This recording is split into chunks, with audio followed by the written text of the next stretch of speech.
ya entregó la tarea usando reportes automáticos o reportes autorreproducibles en R, como HTML o como LaTeX.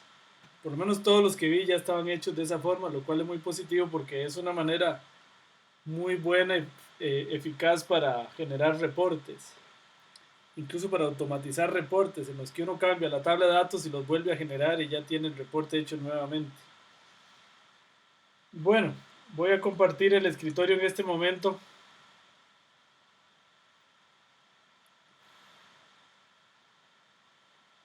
Ok, ahí tienen mi escritorio. Como siempre, si tienen alguna duda o comentario, no duden en interrumpirme o en escribirme por el chat. Antes de empezar, quería un detalle aquí con los gráficos de barras que vi que con los bar plot vi que muchos en la tarea estos rótulos los pusieron horizontales porque así los puse yo y entonces no se veían todos. Una buena manera es ponerlos como están acá, verticales. Para hacer eso basta usar esta opción en el bar plot, poner esta opción que es las igual 2. Con eso las etiquetas le salen de manera vertical y no horizontal y permite que se vean todas. Por ejemplo, ahí está otro gráfico. Okay. Este otro, por ejemplo. Okay, que queda con las etiquetas horizontales para que se vean mejor.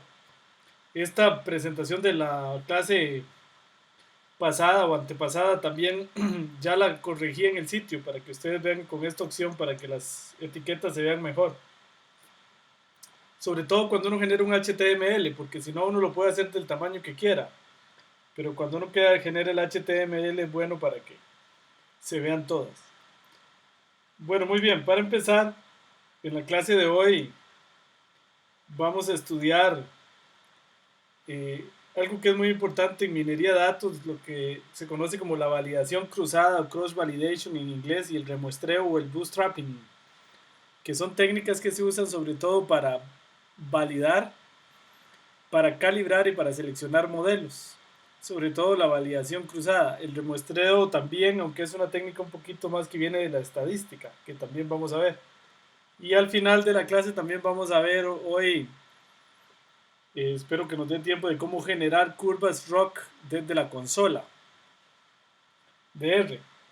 Bueno, la validación cruzada, una de las técnicas más usadas hoy en día para calibrar los modelos estadísticos y de minería de datos, los modelos descriptivos o predictivos, y para seleccionar el mejor modelo dado una tabla de datos. Hoy vamos a ver cómo, hoy vamos a ver la validación cruzada en términos generales. En la próxima clase vamos a ver cómo usarla para seleccionar un modelo y para calibrar un modelo. Bueno, la validación cruzada fue propuesta por estos señores que se ven ahí, todos menos yo. El profesor Bradley Efron, que está aquí, que les estoy señalando, que es el mayor de todos, que ya está pensionado, todos ellos son profesores en Stanford. Es el padre del cross validation y del bootstrapping, junto con este otro señor que está al lado mío, que se llama Rob Tizirani, de quien tuve el honor de ser estudiante en estudios postdoctorales y con quien fue mi profesor. Ellos son los creadores de estas técnicas. Tixinari también es más conocido aún por los métodos generalizados de regresión, lo que se conoce como los métodos Lasso y los Elastic Net, que son de este otro que está aquí, que se llama Trevor Hasty.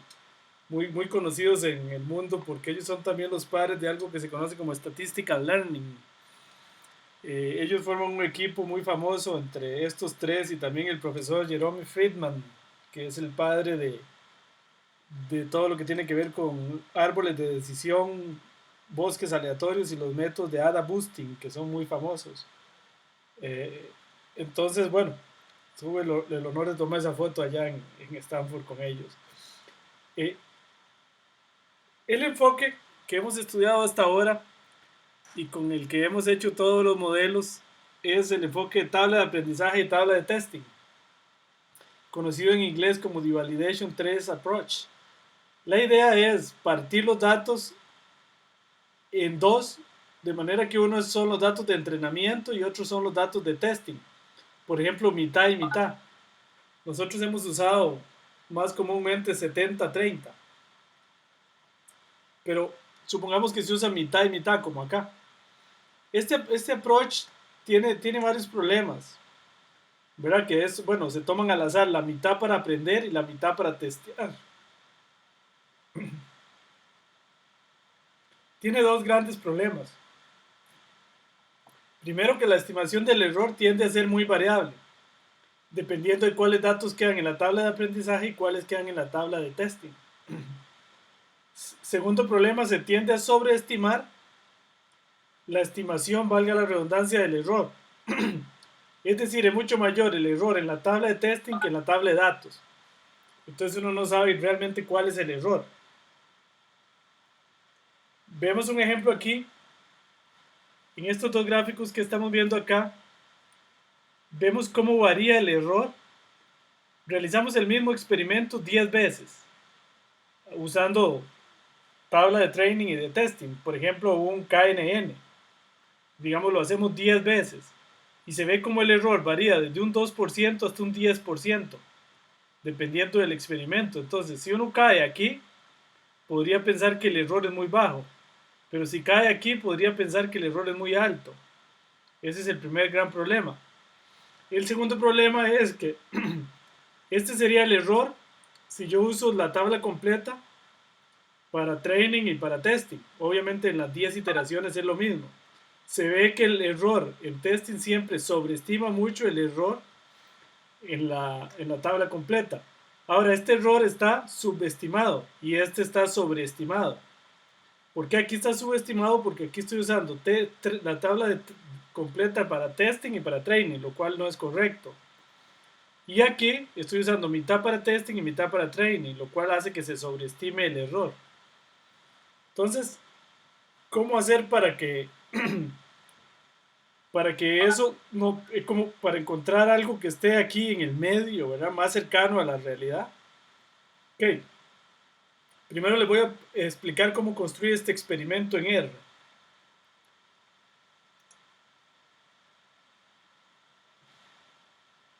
Ok, aquí lo tenemos. Supongamos que este experimento, aquí está, aquí lo corrió otra vez, el error varió de 4% a 70% en 10 veces que hice el mismo experimento, lo cual es demasiado variable. Entonces vean cómo se hace eso. Digamos que aquí ese experimento lo que hice fue leer los datos iris, cargué KNN, la librería KNN, defino un vector al que le asigno 10 campos, todos en cero, para guardar los errores. Luego, desde igual 1 hasta 10, vean que aquí me informa, desde igual 1 hasta 10 voy a repetir 10 veces esto, que está entre llaves. Entonces, tomo una muestra de 75 de 150, o sea, la mitad. Entonces, dejo la mitad para testing y la mitad para training. Corro el modelo KNN y hago la predicción. Calculo la matriz de confusión. Calculo el acierto y calculo el error. Y lo guardo en este vector de errores que tiene tamaño 10. Entonces ahí voy a guardar los errores. Luego con este ploteo esos 10 errores. Así se ve que haciendo KNN 10 veces, el error es súper variable, desde un 3% hasta un 70%. Entonces, si quedo aquí, puedo pensar que el método es muy malo. Y si quedo aquí, puedo pensar que el método es muy bueno. Entonces vean que el error tomó al azar. Ese fue el descubrimiento del profesor Efron. Tomó al azar, no del profesor Efron, de este señor que está aquí. Tomar al azar no es tan confiable como la gente cree. Entonces, ¿qué se podría hacer? Bueno, lo ideal, el mundo ideal sería lo que se conoce como validación cruzada dejando uno afuera, o Leave One Out Cross Validation, conocido en inglés por las siglas LOOCV. Ok, bueno, entonces lo ideal sería hacer lo que se muestra en este gráfico, dejar uno para testear y todos los demás para aprender. Luego dejo el segundo para testear y todos los demás aprendo. Luego el tercero para testing y todos los demás aprendo. Es decir, dejo solo uno afuera para testing. Y con este aprendizaje pruebo con estos y luego promedio el error que dio en estos. O cuentos cuánto acertó y lo divido entre el total para calcular el error. Esto es sería casi el error exacto porque solamente aprendo prácticamente con toda la base de datos y dejo solo uno para testear. Ok. Es decir, voy así, lo puedo hacer en orden. Voy dejando el 1 para testing, el 2 para testing, así sucesivamente hasta el n para testing y todo lo demás lo uso para aprender. Y luego calculo el error usando esto que está aquí, que es un promedio del error cometido dividido entre n. Es tan sencillo, esto lo que quiere decir en términos prácticos es cuente cuántos acertó y divide entre total, eso le daría el error. O eso le daría el acierto. ¿Ok? Y 1 menos eso daría el error. Bueno, eso tiene dos grandes ventajas. La estimación del error no tiende a ser muy variable, dependiendo de cuáles datos quedan en la tabla de aprendizaje, como pasó en el enfoque de tabla de testing y tabla de aprendizaje. No se tiende a sobreestimar la estimación del error, es decir, es mucho mayor el error que en la tabla de testing que en toda la tabla de datos. Aquí está el ejemplo que les mostré anteriormente, haciendo leave one out. En rojo, el error usando testing y training, la variabilidad del error haciendo el mismo experimento 10 veces. En verde, el promedio dejando uno afuera, ven que está prácticamente estable. Y este es el error usando testing y training, la misma tabla, que es subestimar el error. Este es sobreestimar el error. Leave one out es básicamente el error verdadero, por decirlo de alguna manera. O sea que el error en este experimento realmente anda como por un poquito más del 5%. No es del 2%, del 1% como dice aquí, ni tampoco es del 10% como dice aquí. Es aproximadamente del 5%.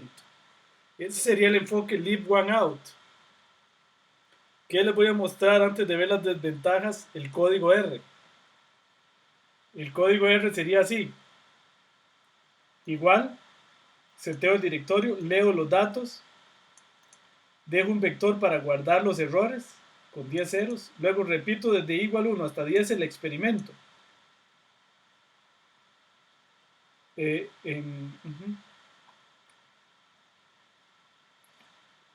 Perdón, este es el mismo de antes. Aquí está la validación cruzada dejando uno afuera.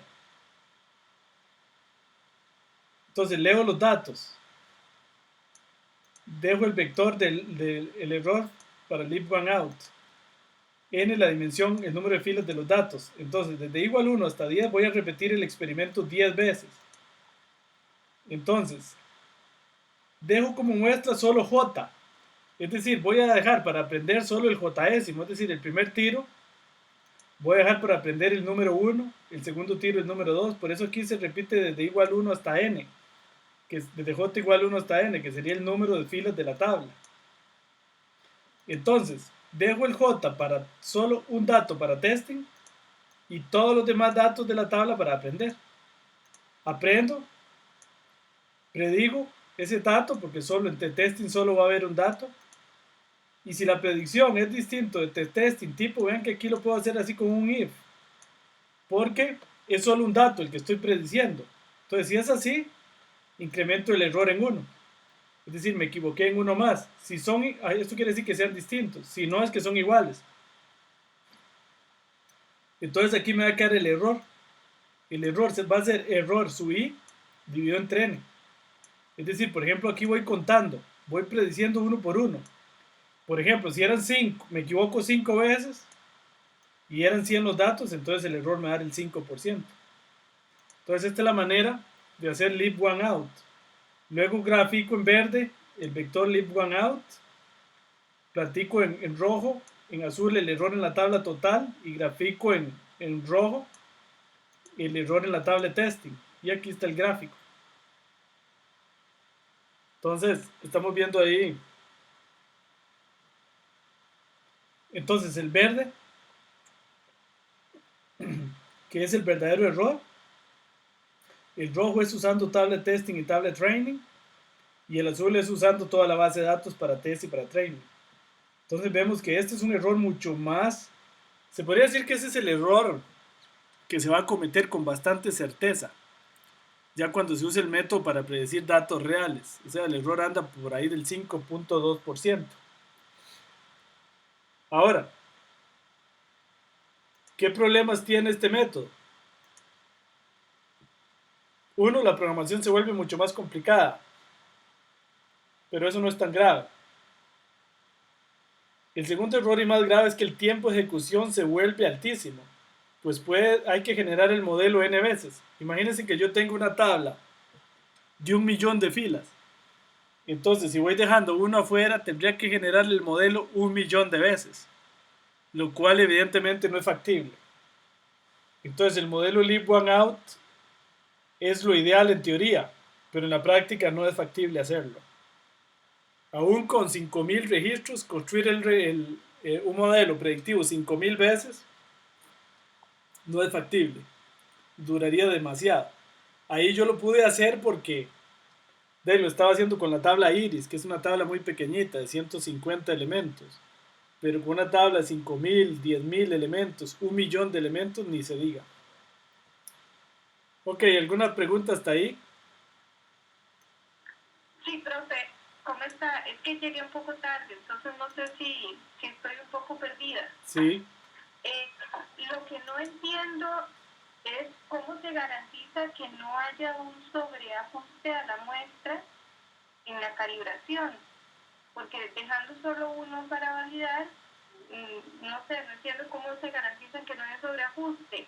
Y mi otra pregunta es, cada vez que seleccionamos uno diferente, o dejamos uno por fuera diferente para probar, encuentro un modelo diferente. Tal vez como es solo uno el que saco, los coeficientes no varíen, pero podría ser que encuentre algún coeficiente distinto. Entonces al final el modelo que me dejo es un promedio de lo que encontré, de los coeficientes que encontré para cada variable, o no estoy entendiendo del todo. Sí, gracias Lisbeth. No, muy buena pregunta y sí está entendiendo. Empiezo por la última pregunta. Bueno, empiezo con lo último. Este, aquí, cuando el modelo que uno se deja al final no es ninguno de estos. El modelo que uno siempre usa al final para predecir es el modelo que uno construye con todos los datos que tiene. ¿Ves? Entonces el modelo que uso para predecir ya en la práctica no es ninguno de estos. Ni testing ni training, mucho menos. Es un modelo con todos los datos. Esto que estoy haciendo aquí lo que me permite es estimar con mucha certeza cuál va a ser el error de ese modelo. Porque este modelo lo estoy construyendo básicamente, por ejemplo, si eran 5.000 individuos, lo construyo siempre con 4.499. Entonces prácticamente el mismo modelo que voy a usar ya en la práctica, que sería un modelo con todos los datos. Y usted tiene razón cuando dice que cada modelo, cada tiro se genera un modelo distinto. En efecto, muy parecido porque solo hay un dato que lo hace diferir. Pero cada tiro es un modelo distinto. Es más grave aún cuando uso test y training, por eso varía tanto. Porque cuando uso test y training, nada más mitad y mitad o 30-70, la variación cuando lo ejecuto 10 veces va a ser mucho más grande porque va a depender mucho más del random. Aquí no depende del random porque es nada más uno afuera. Básicamente el modelo es casi el mismo todos los tiros. Eso para responderle la segunda pregunta. La primera pregunta, no hay sobreestimación. No hay sobreestimación porque más bien hay cercanía al modelo que yo voy a usar en la práctica para predecir. Porque es un modelo, por ejemplo, de esas 5.000 datos, es un modelo que construyo con 4.499 en lugar de 5.000. Entonces, básicamente estoy usando para testear un modelo que es muy parecido o lo más cercano posible al verdadero modelo que voy a usar cuando voy a predecir. Y esa pregunta de Lisbeth es muy importante. ¿Cuál es el modelo que yo uso cuando predigo? No, cuando yo construyo un modelo ya para predecir en el banco, por ejemplo, el scoring de crédito, etcétera, uso un modelo con todos los datos. Porque entre más datos tenga para aprender, en buena teoría, es mejor el modelo. ¿Sí le queda claro, Lisbeth? Sí, profe, me queda claro, ya ahora entendí. Es cierto, tengo en mente que esto lo utilizan, por ejemplo, cuando hago un score y no tengo suficientes malos como para tomar una muestra de calibración y otra de prueba, y necesito usar todos los datos de los que dispongo para poder calibrar, ¿verdad? Porque si no me quedaría con muy pocos malos. Me parece que esta técnica la utilizan en esos casos para probar si el modelo que encontré utilizando todos los datos que tenía disponibles realmente es bueno o no lo es, ¿verdad? Porque me da un error, esa gráfica de error que usted presenta, con eso me podía dar cuenta si el modelo realmente está funcionando. Sí, sí le entiendo. Y lo que se usa en ese caso es algo parecido a esto que estamos viendo, pero no es lo mismo, que lo vamos a ver dentro de unos minutos, que es el bootstrapping. El bootstrapping es una técnica estadística que se usa cuando hay pocos datos. Entonces ya casi lo vemos, Lisbeth, es un poquito distinto. Ok, perfecto, gracias. Sí, se llama el bootstrapping. Ok, muy buena pregunta, Lisbeth, muchas gracias. Si tienen alguna otra pregunta, entonces por favor me avisan. Bueno, entonces tenemos dos técnicas hasta ahora. Testing y aprendizaje, que hace que el error varíe demasiado y no sea confiable. Leave one out, que es muy cercano a la realidad y que es lo mejor que yo podría hacer, pero no es factible hacerlo en tiempo real. Porque si tengo tablas relativamente grandes, no habría ninguna computadora que procese 1.000.000 de veces un modelo con 1.000.000 de datos. Entonces, ahí viene la genial idea del profesor Efron. Y es la siguiente.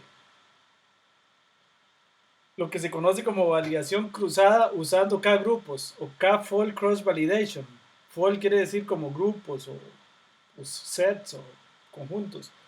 Bueno, él dijo, y es una idea realmente genial, dijo, bueno, no se puede hacer mitad y mitad, mala idea, o 70-30. Tampoco es factible dejar uno afuera, porque serían demasiados cálculos. Bueno, entonces, ¿por qué no quedarse en un punto intermedio? Y él dijo, dejemos K grupos para probar.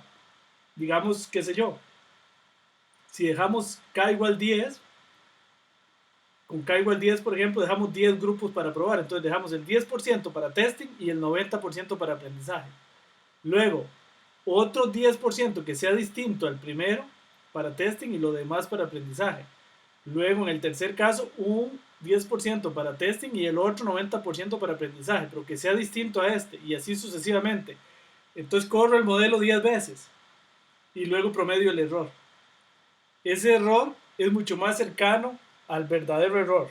No es tan bueno como leave one out, pero es mucho mejor que hacer simplemente test y training. Entonces, en la práctica es tomar, por ejemplo, 5 aquí, 5 pedacitos de la muestra total, de los datos en total para testing, al azar, y que todos sean más o menos del mismo tamaño. Tal vez no es posible, pero sí lo más cercano posible al mismo tamaño. Y que tengan intersección vacía, eso sí. Es decir, cada fold o cada grupo es nuevo, no tiene que haber otro que estaba en testing antes. Ok, una manera de hacer esto es hacerle random a todas las filas y coger los primeros 10%, luego el segundo 10%, luego el tercero 10% y así sucesivamente y al final lo que sobre en la última iteración. Eso es una manera de hacerlo. Ok, entonces esa es la técnica que mejor uno puede usar, que es el K-Cross Validation. Ahora, en la validación cruzada con K iteraciones o K-Fold Cross Validation, los datos se dividen en K subconjuntos o folds. Uno de los subconjuntos se utiliza como datos de prueba y el resto, los K-1 grupos, como datos de entrenamiento. El proceso de validación cruzada es repetido K iteraciones con cada uno de los posibles subconjuntos de datos de prueba. Ok, y luego el error es muy fácil. Si lo hice 10 veces, entonces hago el error y lo promedio dividiendo entre 10. Ok, entonces aquí vemos en esta tabla el mismo experimento de antes. En rojo, el error usando test y training. En verde, que podríamos decir que es el error real, que es usando leave one out, uno afuera. Y en moradito, el error usando K false validation con K igual 10. Entonces vean que este error es viable calcularlo y estuvo muy cercano al verdadero error que fue el que nos dio leave one out. Y entonces ese error no es tan grande como este que está sobreestimado, ni es tan bajo como este que está subestimado. Entonces les recuerdo, el azul sería usando test y toda la tabla para test y training, lo cual subestima siempre el error, porque uno aprende y testea con los mismos datos que aprendió. Y este es usando test y training, que también sobreestima el error. Y lo mejor que uno puede hacer, que es K cross validation. Les voy a mostrar este experimento en R. ¿Cuál es el código en R? Perdón, aquí lo tengo en R. Este código tienen que tratar de entenderlo bien porque en la tarea lo que les pido es un poco, básicamente, replicarlo para otros datos. Lo que hay que hacer es entenderlo bien. Aquí está el ejemplo. Entonces vean, un poquitico más grande. Ok. Bueno, leo una librería que se llama Caret. Caret o Caret es una librería para generar los faults o los grupos. Porque generar los grupos no es tan fácil, porque hay que generar, por ejemplo, si K es igual a 10, 10 grupos al azar, pero que tengan intersección vacía. Entonces eso no es tan fácil, pero por dicho este paquete lo hace. Entonces no nos preocupamos por eso. Leemos los datos. N, dim de datos 01, esto quiere decir el número de filas, que en este caso son 150, porque estamos usando iris. Guardamos este vector de 10 ceros para guardar el error de este queja, quiere decir K cross validation. Entonces vamos a hacer for igual 1 hasta 10. Vamos a repetir 10 veces el experimento. Vamos a usar 5 faults, 5 grupos. Aquí vamos a usar K igual 5, más bien. Este error subí lo inicializamos en 0 para ir guardando el error. Vean, este grupos, create false, es una función que está en la librería de esta Caret. Ok, no sé cómo se diga. Y este lo que hace es crearme 5 grupos al azar del tamaño lo más parecido posible y al azar. ¿Ok? Ahí ya lo hace, que sería, habría que programar un poquito. Entonces, de 1 hasta n, donde n aquí vale 150, ¿verdad? Y me crea 5 grupos. Entonces, si creo 5 grupos, este for va de 1 hasta 5. Si creo 10 grupos, este for va de 1 hasta 10. En general, si hago k faults, este for va de 1 hasta k. Entonces, muestra. Aquí voy a dejar los datos de testing. Aquí sí una doble paréntesis porque resulta que esto lo que crea es una lista. Entonces, cuando es una lista hay que usar doble paréntesis para sacarle el késimo for, el késimo grupo. Aquí cuando k es igual a 1 le va a sacar el primer grupo.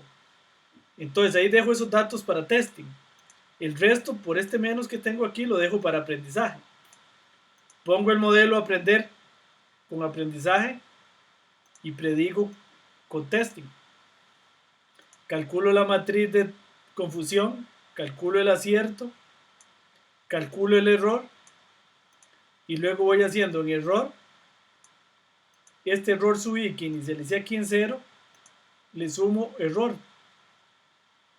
¿Ok? Y luego en este vector, aquí pongo error subí dividido entre 5. ¿Por qué dividido entre 5? Porque sería el error de los 5 grupos promediado. Es decir, sería algo así. Les voy a explicar aquí. Ok, digamos que yo tengo unos datos aquí, perdón, voy a ponerle rojo. Digamos que yo tengo estos datos aquí, estos son mis datos. Entonces yo lo que le estoy dividiendo es en 1, 2, 3, digamos 1, 2, 3, 4, 5.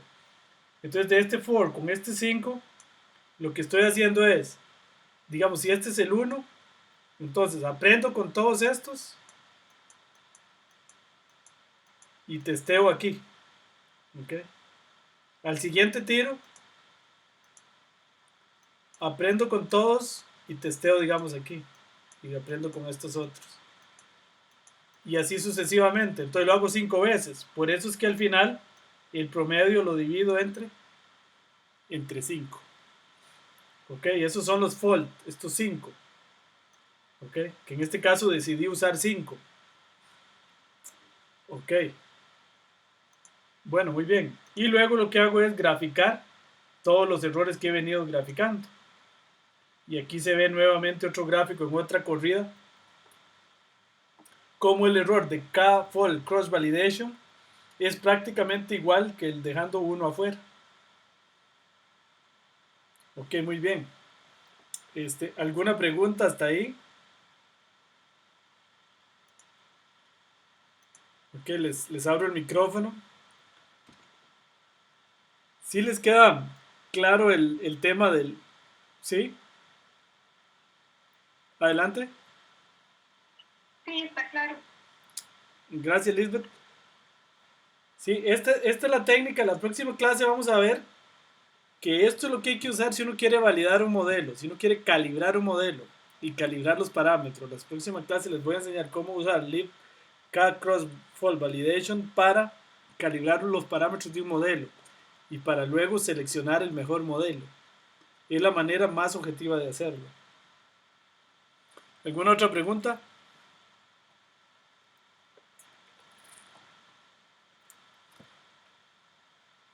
Hay una pregunta que se podría decir que es la pregunta de los 100 pesos, como decimos aquí en Costa Rica. Y yo se la hice alguna vez a este señor que está aquí, para que me dijera. Es decir, le pregunté de cuál es el valor de K ideal. Es decir, cuántos grupos dejar. ¿Cuál sería el valor? ¿Cómo calculo K un valor adecuado? Entonces, él me dijo lo siguiente, bueno, que es lógico.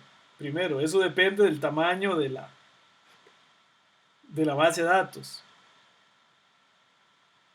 Primero que nada, porque si la tabla entre más grande sea, entonces podría generar más iteraciones.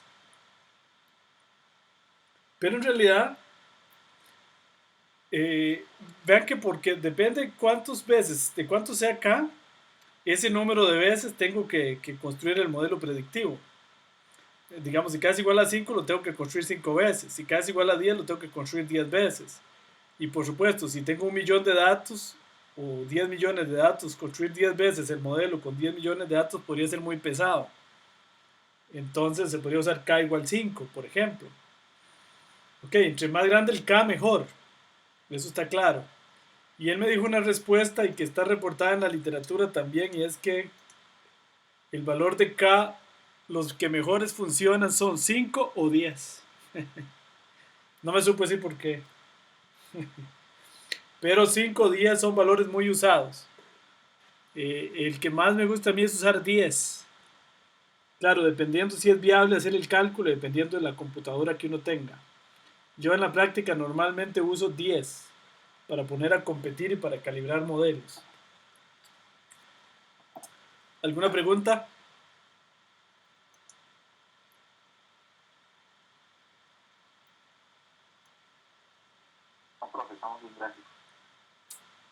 Ok, bueno, con mucho gusto. Bueno, entonces lo siguiente que vamos a ver hoy es el remuestreo, el bootstrapping. Que efectivamente, como preguntaba Elizabeth antes, esta técnica sí es más usada, sobre todo para medir el error cuando hay pocos datos, que es un ejemplo, un caso típico sí es el de fraude o el de scoring. también, ¿verdad? Siempre es un problema desbalanceado, ¿verdad? Por dicha hay pocos malos pagadores, si no los bancos estarían quebrados. Pero eso hace difícil para los modelos predictivos ser efectivos.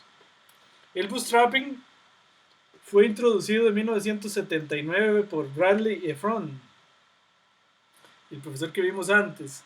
Y hay un libro famoso, lástima no se los escaneé aquí, yo lo tengo por si a alguno le interesa, solo dedicado al remuestreo, a la validación cruzada y al bootstrapping o remuestreo. Bueno, en estadística de minería de datos, el bootstrapping es usado para cuantificar la incertidumbre asociada con un modelo o un estimador estadístico. El bootstrapping es sobre todo para cuantificar de manera más precisa el error que se va a cometer si se tienen pocos datos. Bootstrap es en general una herramienta para evaluar la precisión estadística. La idea básica es que dado un conjunto de datos de entrenamiento, extraer de esta tabla aleatoriamente con reemplazo nuevas tablas de datos, cada una de las cuales deberá tener el mismo tamaño de la tabla original. Aquí les voy a anotar de una vez en rojo esta palabra, reemplazo. Esta es la primera gran diferencia con lo que acabamos de ver. En lo que acabamos de ver, las muestras en el K, en la validación cruzada, no son con reemplazo, todas son sin reemplazo y con intersección disjunta. Aquí es al revés, son con reemplazo y con intersección con intersección que no es vacía, pueden haber puntos de intersección. Reemplazo es como, para explicarlo bien, digamos que yo tengo una, como en la lotería, una bolsa llena de bolitas y entonces yo saco una bolita de aquí, como en la lotería saco esta, sale esta, pegué yo la lotería con el número 21, pero después la vuelven a echar. Y o sea que el 21 puede volver a salir. Pueden haber repeticiones. Eso se llama muestras con reemplazo. En el bootstrapping las muestras son con reemplazo. En la validación cruzada las muestras son sin reemplazo. Es decir, la intersección tiene que ser vacía. En este caso la intersección no tiene por qué ser vacía. ¿A qué se debe eso? A que el bootstrapping se usa cuando hay pocos datos. Entonces ya yo tengo que permitir volverlos a echar a la bolsa, porque si no se me acaban muy rápido, serían muy pocos. Bueno, el bootstrapping trabaja mediante el remuestreo de n veces con reemplazo del conjunto de entrenamiento para formar nuevas tablas de datos, los que se llaman como bootstraps. Entonces el modelo se estima en cada una de estas nuevas tablas bootstraps y luego las predicciones se hacen para la tabla original de datos o conjunto de entrenamiento. Este proceso se repite muchas veces y se promedian los resultados. Bueno, ahora les explico con un gráfico esto. Bootstrap es muy útil para estimar el error estándar en modelos predictivos y en algunas situaciones funciona mejor que la validación cruzada. Sobre todo, como lo decía Lisbeth antes, esto puede funcionar a veces cuando se tiene muy pocos datos de entrenamiento. Tal vez uno tenga muchos datos, pero tiene muy pocos de alguna de las clases. Entonces la idea es esta, que se ilustra en este gráfico. El Bootstrap, el mundo ideal es así. El mundo de la estadística, los que son estadísticos se van a sentir un poco más en su charco con esto. Digamos que aquí está toda la población. Y aquí tengo a mu, que es la muestra, la media, perdón, esta sería la media poblacional. ¿Ok? O sea, la media teórica, digamos. ¿Ok? Esta es la media teórica. Entonces yo aquí, si el mundo ideal, si yo tuviera todos los datos, si tuviera muchos datos, entonces en la estadística yo podría sacar una muestra de estos datos, una muestra 1, una muestra 2, una muestra 3 y una muestra n. Todas distintas, porque si tengo muchos datos me puedo dar ese lujo. Calculo el promedio de esta muestra, el promedio de esta muestra, el promedio de esta muestra y el promedio de esta muestra. Y luego promedio estos promedios. Y definitivamente el promedio de estos promedios va a andar muy cerca de la media teórica, de la media poblacional. Va a estar casi igual. Ahora ese es el mundo ideal. Si se tienen todos los datos o el mundo en el que hay los datos son muchos. ¿Qué pasa con la realidad? en muchos experimentos estadísticos o de data mining, yo no tengo muchos datos, sino que tengo pocos, o tengo solo una muestra de los datos, pequeña. Entonces a esta muestra yo le puedo calcular la media. Por ejemplo, la media podría ser cualquier otro predictor estadístico. Podría ser el número de errores en un proceso de KNN o un árbol de decisión, ¿verdad? Aquí estoy usando la media como ejemplo. Esta media, la idea es que aproxima a la media poblacional, que es esta. Y yo lo que quiero saber es qué tan cerca está esta media de la poblacional, lo cual es el error máximo y mínimo. Ahora, como esta muestra es pequeña, entonces lo que se hace es lo siguiente. Yo saco n muestras con remuestreo de esta misma muestra. De esta misma muestra, saco una muestra 1, una muestra 2, una muestra 3, una muestra n, pero con un remuestreo. O sea, que esta muestra puede ser y debe ser del mismo tamaño de esta, pero permitiendo remuestreo, o sea que pueden haber muchos repetidos, y aquí también, y aquí también, y aquí también. Luego calculo el promedio de estos promedios y resulta que este promedio, el que tanto se distancia ese promedio de este, va a indicar con bastante certeza qué tan largo anda este promedio del promedio poblacional, de este mu que sería el verdadero promedio. Igual eso si fuera un estimador del número de fraudes detectados, ¿verdad? Esta estimación en los bootstraps me va a indicar qué tan cercano, qué tanto error estoy cometiendo al estimar los errores de esta manera en esa muestra respecto al que yo tuviera si tengo toda la población. Es decir, en general es así. Yo tengo una tabla de training. Saco aquí B mayúscula bootstraps o muestras con reemplazo de aquí y corro algún proceso, por ejemplo una predicción aquí, una predicción aquí, una predicción aquí. Y luego de todas estas predicciones, ahí es donde hago un promedio. Esa manera es mejor que hacerla aquí, solo una vez. Ok, ese promedio de errores me va a permitir ver qué tanto varía el error. Eso es lo que permite ver. Es como una manera de si yo no tengo todos los datos, que sería lo ideal, o tener muchos datos para hacer n muestras distintas, es lo más cercano que puedo hacer yo teniendo pocos datos. Saco n muestras con remuestreo. Curiosamente, y ese es otro descubrimiento del profesor Briley de Fran, eso aproxima bastante bien al error que uno tendría si tuviera todos los datos. Ok.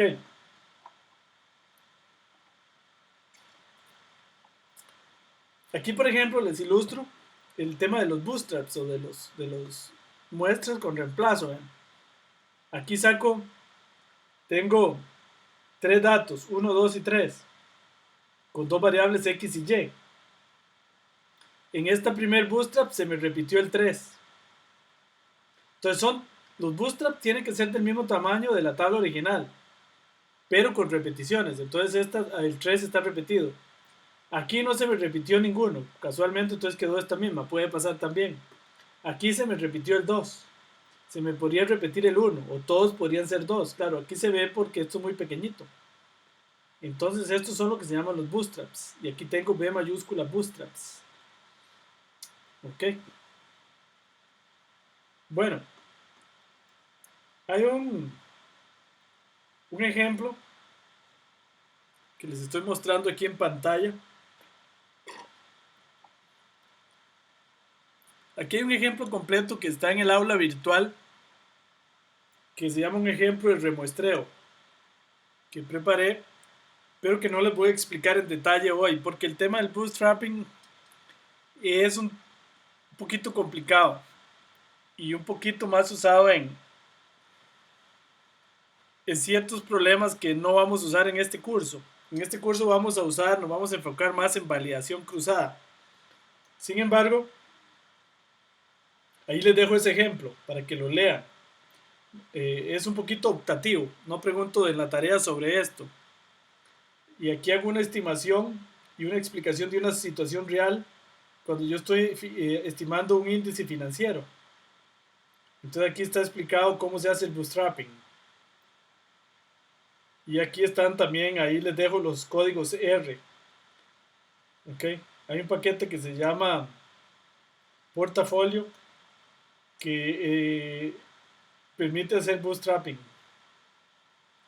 ¿Ok? Entonces ahí se los dejo. Aquí está una medición del error, ahí ya la están viendo, usando bootstrapping 20 veces en un mismo experimento. Ok, es que no quiero hacerlo porque no quiero enredarlos. Ahí se los dejo para los que quieran hacer un poquito más, ir un poquito más allá y con gusto les puedo aclarar dudas en el foro sobre el tema del bootstrapping. Nada más quiero que les quede pues la idea teórica y ahí para los que quieran un poquito más entrar en este tema, en los procesos de calibración, en modelos predictivos, se usa más esto, la validación cruzada que el bootstrapping. Este, el bootstrapping sí en problemas que decía Lisbeth antes, por ejemplo en detección de fraude de tarjetas de crédito uno tiene que recurrir al bootstrapping porque los fraudes son demasiado pocos. En scoring de crédito yo nunca he recurrido al bootstrapping, no me ha hecho falta. Siempre he tenido suficientes malos pagadores como para que una validación cruzada me funcione. Entonces no lo he usado hasta la fecha ahí. En el tema de fraude de tarjetas de crédito sí hemos usado bootstrapping. Ok, muy bien. ¿Alguna pregunta? Profe, una pregunta Sí. un poco salida del tema. Aprovechando su conocimiento, ¿cuántas observaciones de malos son suficientes para usted? O sea, ¿tiene un número en mente o una proporción como para decir que son suficientes malos en un modelo de scoring? Sí, sí. ¿Cómo saber si son suficientes? Si yo logro construir un modelo predictivo que me llegue a detectar por lo menos el 85% o el 90%. Es decir, que el error ande por ahí del 10%. En un proceso de scoring, en mi opinión, es suficiente. Y si con los datos que yo tengo logro construir eso usando validación cruzada, sería suficiente. Por ahí tengo un dato. Este, voy a decirle un número real, pero voy a dejar de compartir el escritorio porque no quiero que vean el dueño de eso. Déjenme ver si por aquí lo tengo. Les voy a decir, por ejemplo, Lisbeth, un ejemplo real, donde logramos una detección de casi el 90% con unos datos que ya le voy a decir cuáles son.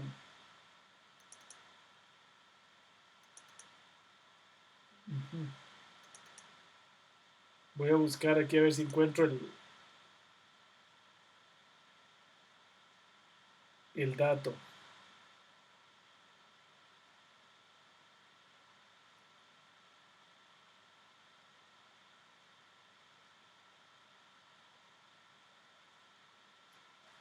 Bueno,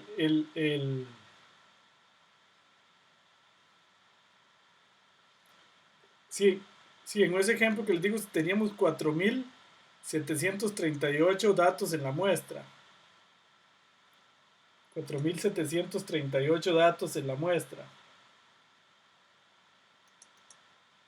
Y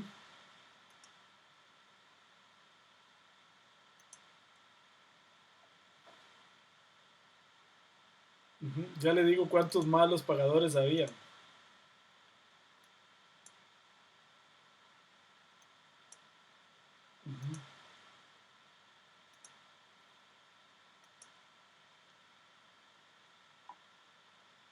Y había 267 malos pagadores, Lisbeth.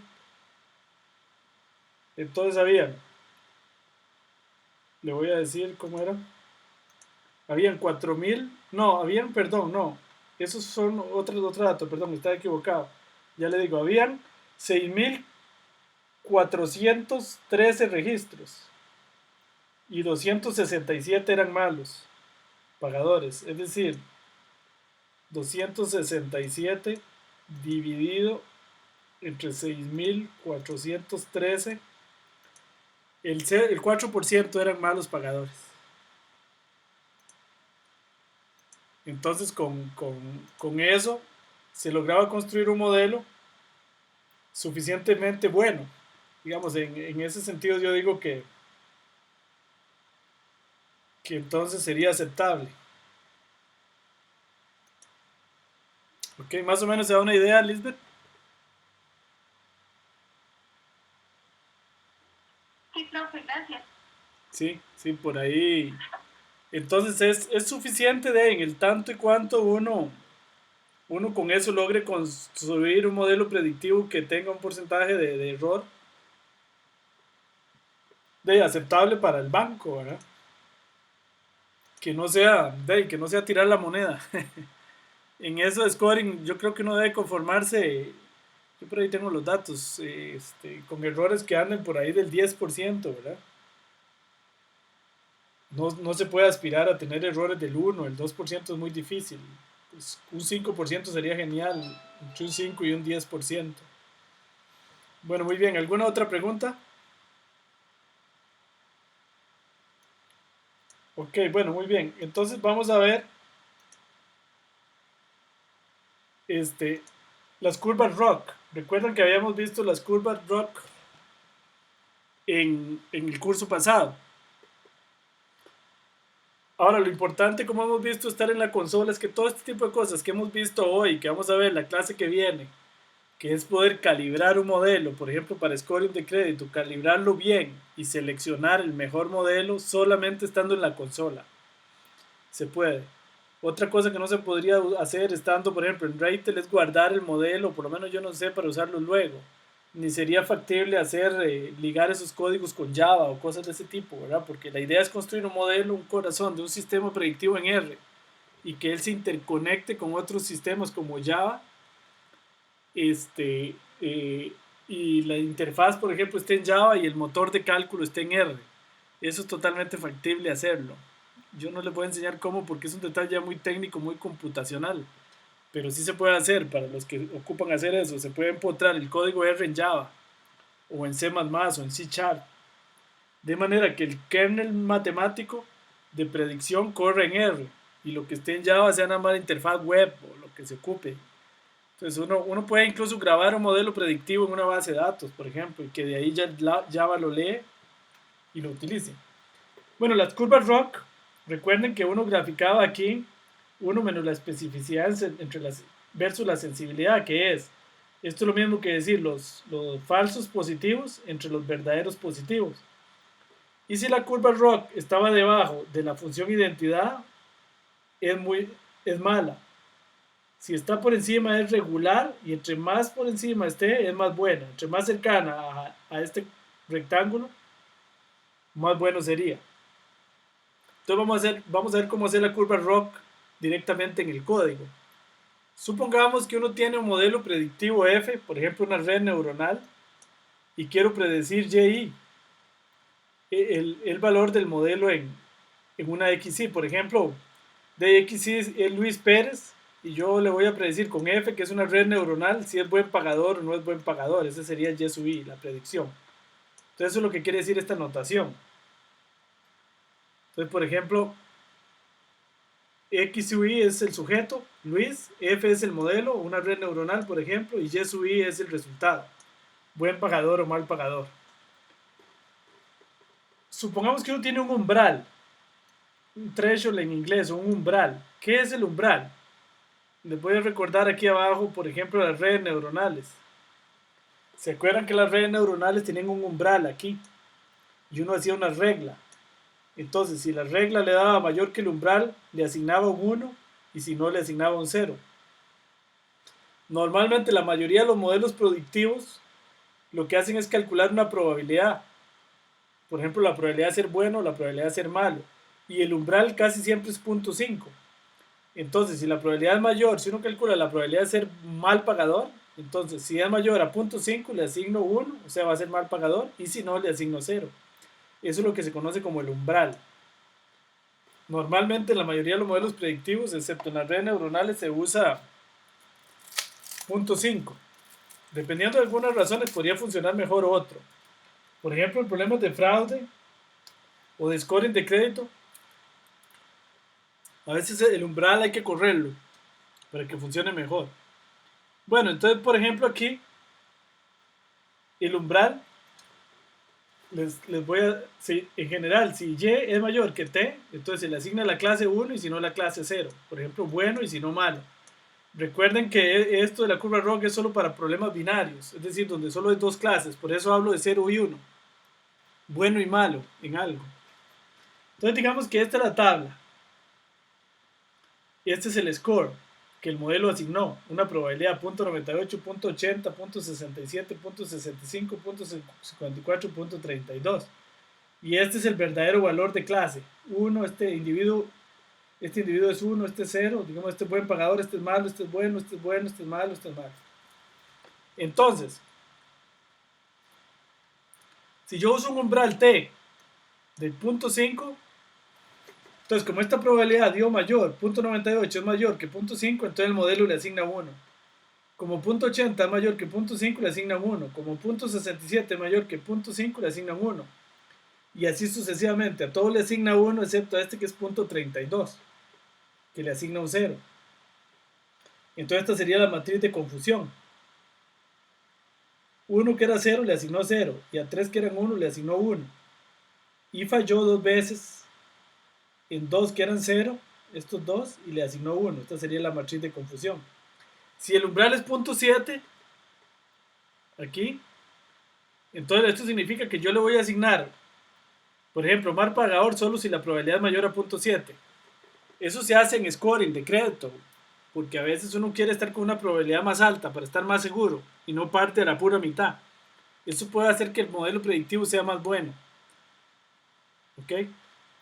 Vean que de hecho aquí mejoró, bueno, no, relativamente, no mejoró, pero con 0.7 asigna así, ya este se lo asignaría a la clase 0, este la clase 0, este la clase 0, este la clase 0 y solo estos dos a la clase 1. Entonces podría ser que el umbral mejor sea 0.6 o en general 0.5 es lo que se usa por lo menos para iniciar. Esta sería la matriz de confusión en este caso. Entonces una curva ROC lo que hace es graficar lo siguiente. Supongamos que, aquí un ejemplito, este es el individuo, ahí tenemos 20 individuos, de 1 hasta 20, y le estoy asignando la clase P o la clase N, digamos pagó o no pagó. Resulta que hay 10 P's y 10 N's en este ejemplo de casualidad, son 10 y 10. Entonces en esta curva, esta es la curva ROC. En la curva ROC lo que se grafica es este par ordenado, FP entre Fn.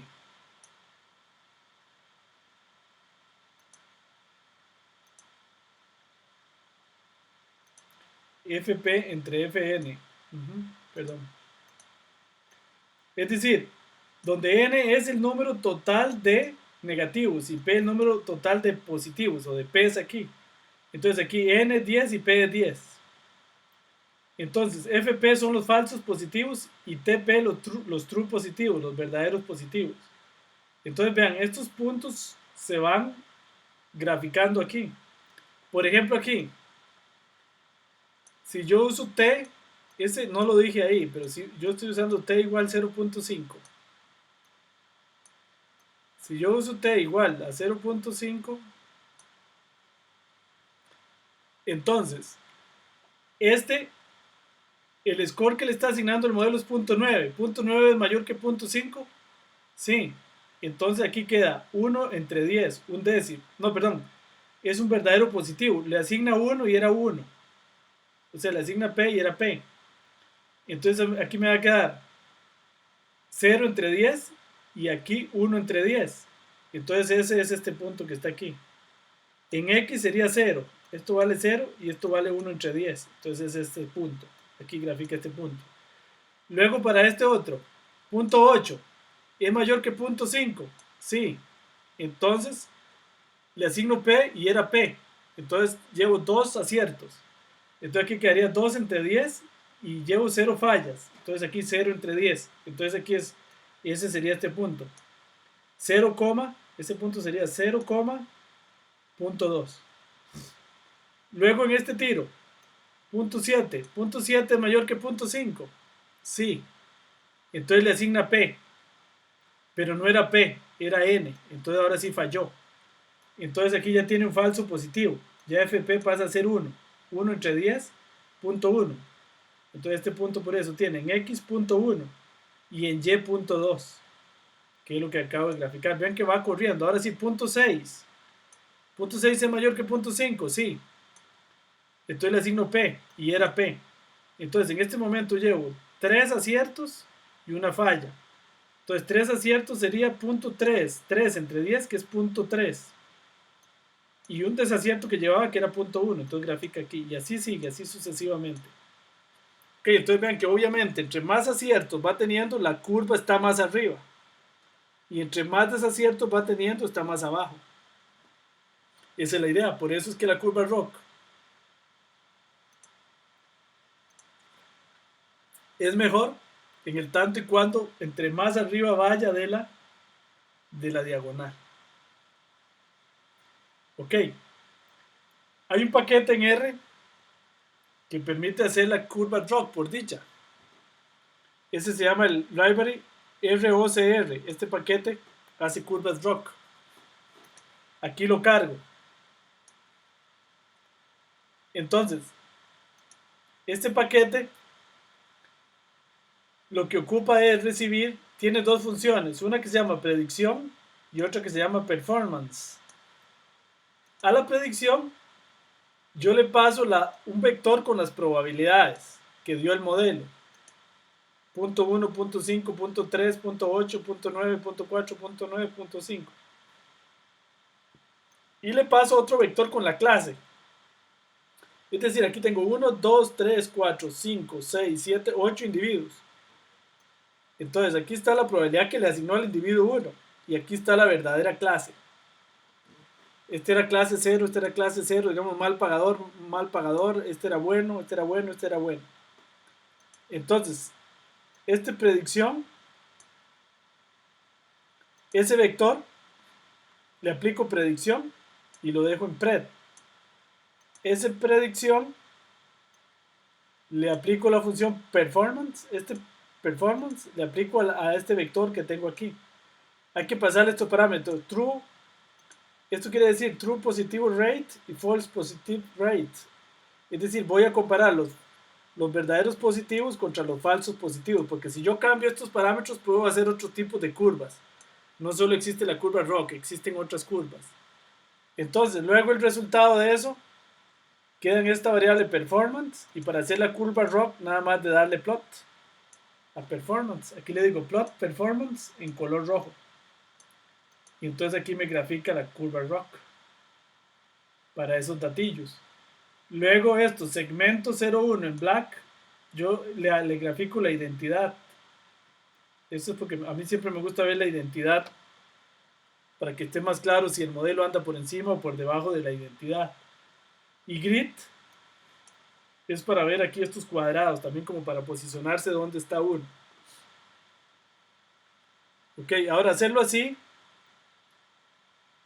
Aquí hago un ejemplo que no les voy a explicar, se los voy a dejar ahí para los más osados en computación.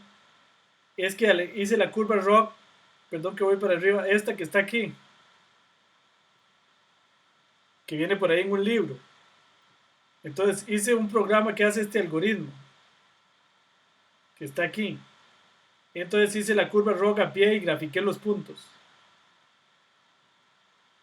Eso es este programa que está aquí. No es necesario que lo entiendan, ¿verdad? Esto ya es un poquito más de lujito para entender un poco cómo va creciendo. Yo digamos aquí lo hago a pie. Entonces ahí se los dejo. Pero no es necesario comprender eso. Eso es un poquito para aquellos que quieren entender un poco más a fondo qué pasa. Lo que sí es que les programé una función para hacer la curva rock más fácil todavía. Esta función la programo yo aquí, se llama plot rock. Esta función recibe la predicción de un modelo, por ejemplo de un KNN. ¿Cuál era el valor real? Adicionar en true en false y color en rojo. Esto de adicionar es porque yo a veces quiero graficar varias curvas rock en el mismo gráfico para comparar modelos. Entonces, si adicionar está en false, lo grafica en otro gráfico. Si adicionar lo pongo en true, grafica una nueva curva rock encima de una que ya tengo. Entonces aquí hago la predicción con prediction, pasándole prediction que dio el modelo y real.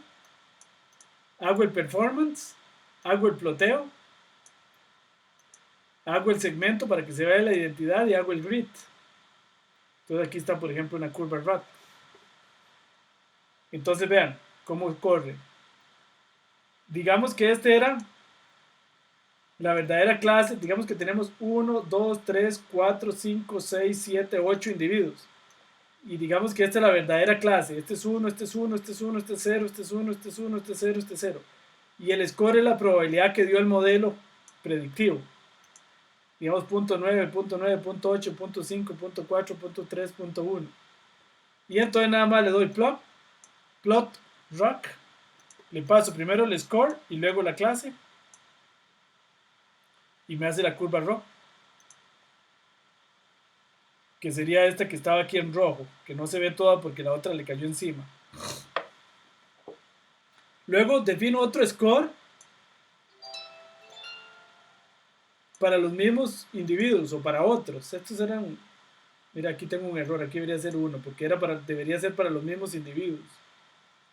Porque no tiene sentido escribir dos curvas rock sobre distintos individuos en el mismo gráfico. Tiene que ser para los mismos individuos. Pero no importa. El punto es que aquí le doy plot a este nuevo score, esta nueva clase, y le doy a adicionar en true. Puse adicionar en true y ahora de color blue. ¿Para qué? Para escribir la clase, la curva rock aquí, las dos en el mismo gráfico, porque quiero comparar dos modelos sobre los mismos datos. Ok.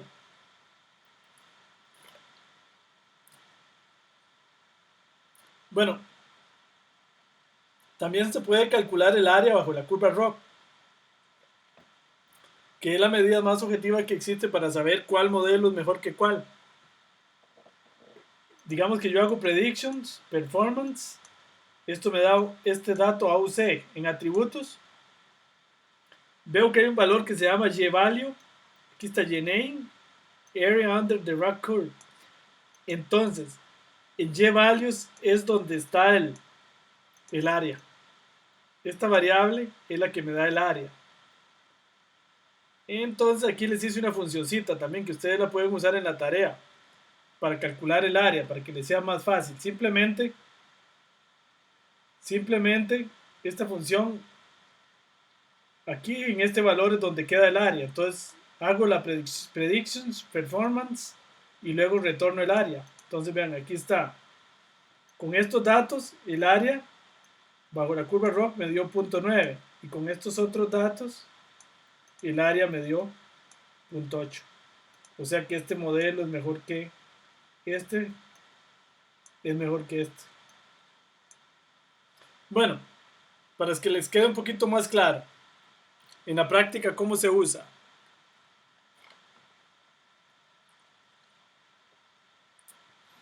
En la práctica, digamos que vamos a hacer un scoring de crédito con support vector machines y con árboles y los quiero comparar para los datos de scoring. Entonces, leo la muestra de testing y la muestra de aprendizaje, recuerdan, en dos archivos aparte. Calculo el modelo usando support vector machines. Hago la predicción y aquí está la predicción.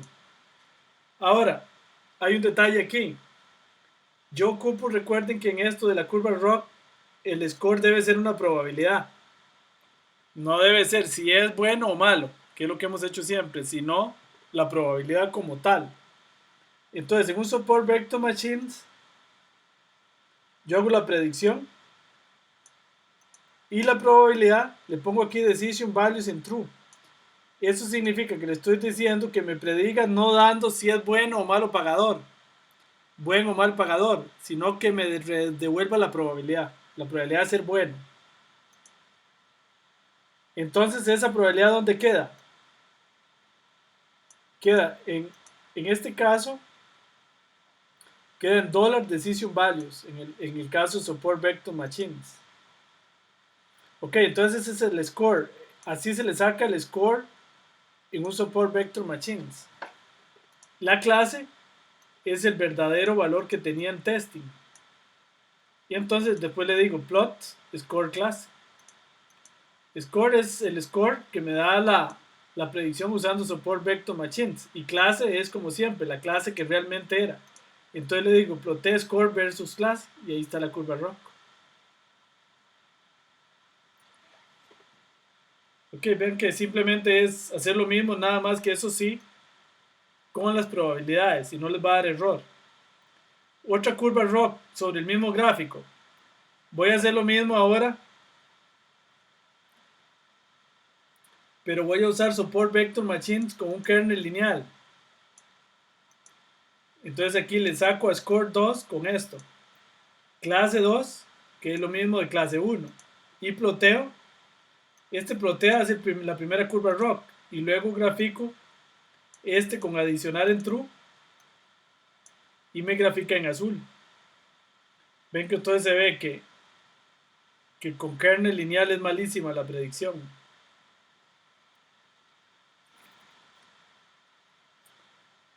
Ahora voy a hacer otra con sigmoide. Aquí corro otra vez, pero con kernel sigmoide.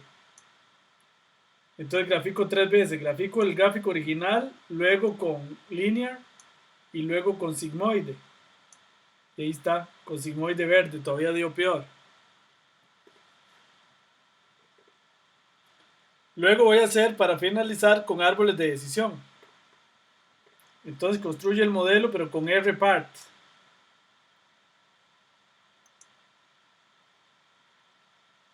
Predigo.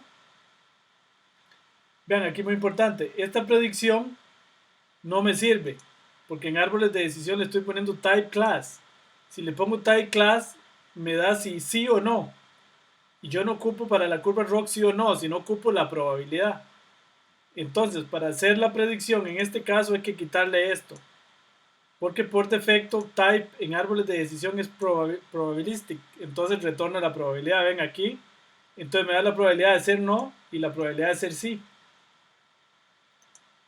Entonces esa probabilidad de ser sí está en la segunda columna.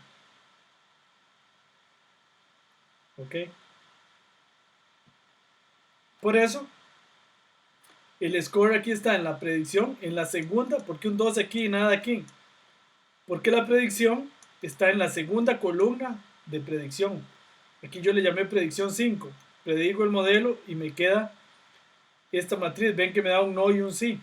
Entonces, yo siempre en la curva rock uso la probabilidad de sí. Entonces aquí la saco. Luego entonces ahora sí. Y esa la dejo en score 5.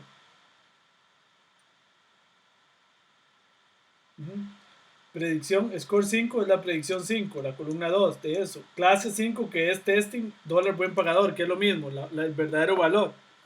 Y aquí hago todos los gráficos otra vez que venía haciendo.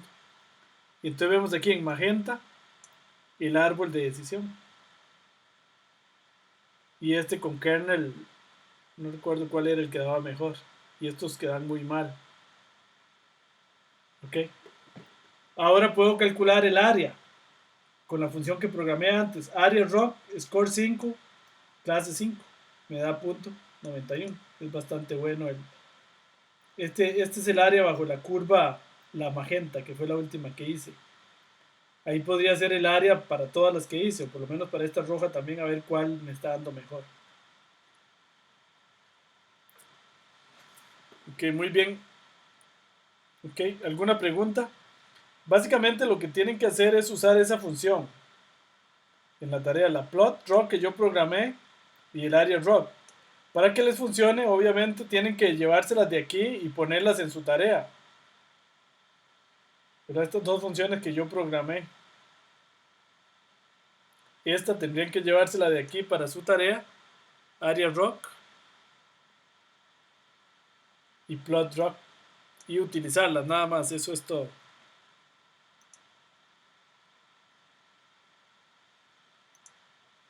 Para esa tarea,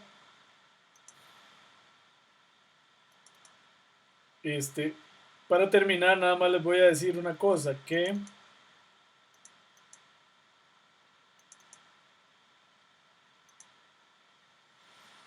aquí, como están viendo ahí, les explico en cada uno de los casos cómo usar la función de predicción para que dé una probabilidad y no dé la clase, porque hasta ahora lo hemos utilizado siempre que dé la clase. Entonces, ojo que aquí les explico una por una cómo hacer para que predict dé la probabilidad, qué es el parámetro que hay que cambiarle para que dé la probabilidad en lugar de dar la clase. Ok, aquí está para redes neuronales, potenciación, análisis discriminante, naive Bayes, máquinas de soporte, árboles, bosques. ¿Cómo hacer para que la predicción me dé una probabilidad para poder graficar la curva ROC? Porque si no, daría error. Ok, muy bien. ¿Alguna pregunta, muchachos, muchachas?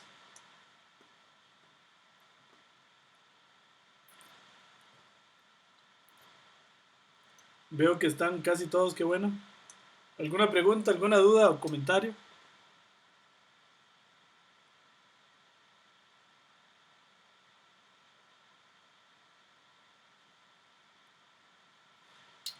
Ok, muy bien, muy bien.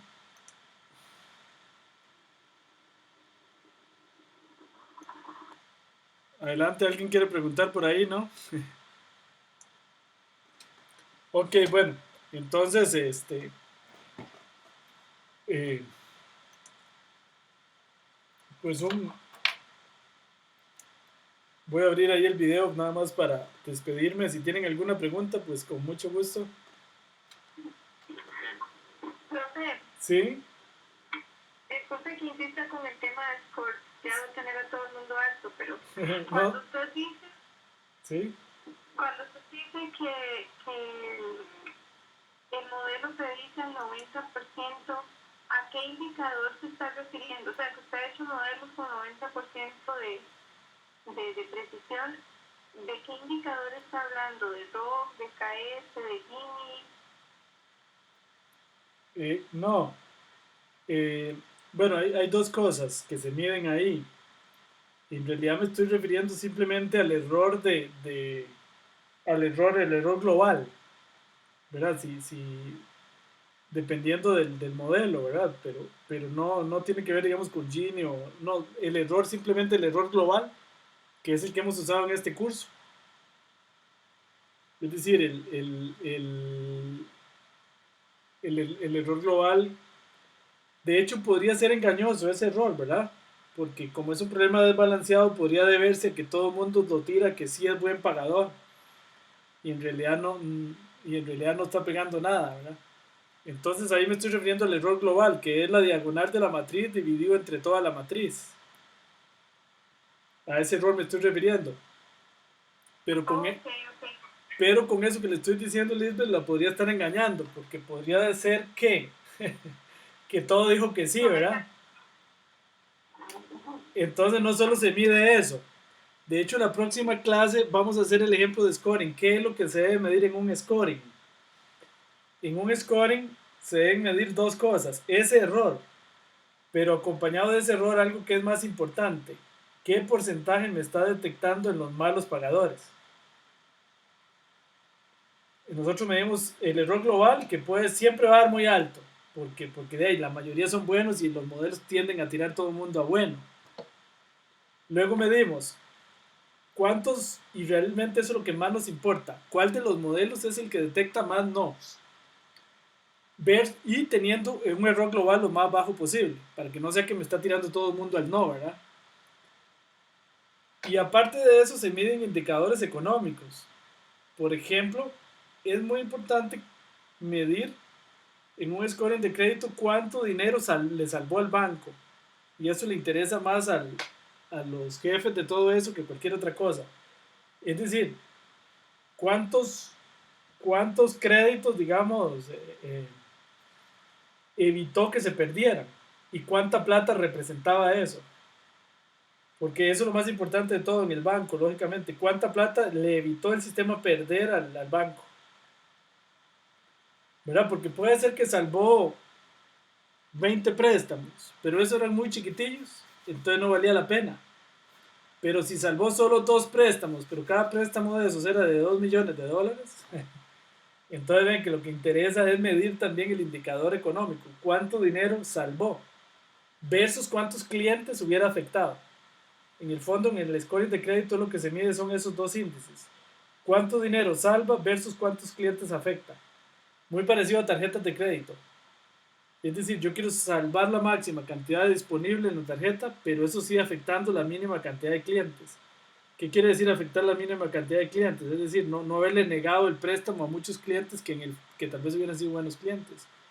Porque el banco, entonces no podría quedarse sin clientes, ¿verdad? Si empieza a negarle el préstamo a la gente que iba a ser buena pagadora. ¿Sí? ¿Sí les queda un poco claro, Lisbeth? Sí, profe, gracias. Es que creí que cuando estaba hablando del indicador estaba hablando de Gini o de KS y me parecía demasiado alto, No, pero queda claro. sí, sí. La próxima clase les voy a mostrar con el ejemplo de scoring que tenemos, que es un poco artificial, pero les voy a mostrar un poquito cómo calibrarlo. En función de eso, en función de que detecte la máxima cantidad de nos posibles de malos pagadores, siempre y cuando el error se mantenga bajo. Es decir, que detecte la mayor cantidad de malos pagadores, siempre y cuando no afecte a muchos clientes. Ese es el gran reto en eso. Igual en los fraudes de seguros, ¿verdad? Igual en los fraudes de tarjetas de crédito, siempre es el mismo reto. Y yo la recomendación que le hago es que a los jefes siempre les muestre más bien cuánto dinero les salvó, cuánto dinero salvó el modelo, o cuánto, al revés también, cuánto hubiera perdido el banco si no hubiera tenido ese modelo predictivo, y a cuántos clientes afectó. En el fondo nosotros siempre enseñamos unos gráficos que eso es lo que muestran. Miren, de 30 millones o de 10 millones de dólares que tenía el banco prestados, este modelo le evitó perder tanto. Muy bien, ¿alguna otra pregunta?